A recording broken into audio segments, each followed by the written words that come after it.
আমার জানলা দিয়ে একটুখানি আকাশ দেখা যায়, একটু বর্ষা, একটু গ্রীষ্ম, একটুখানি শীত।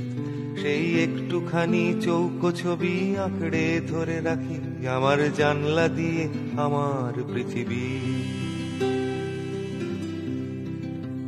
সেই পৃথিবীতে বিকেলের রং হেমন্তে হলুদ, সেই পৃথিবীতে পাশের বাড়ির কান্না শোনা যায়।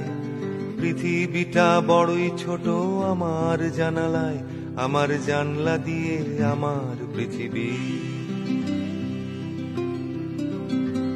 সেই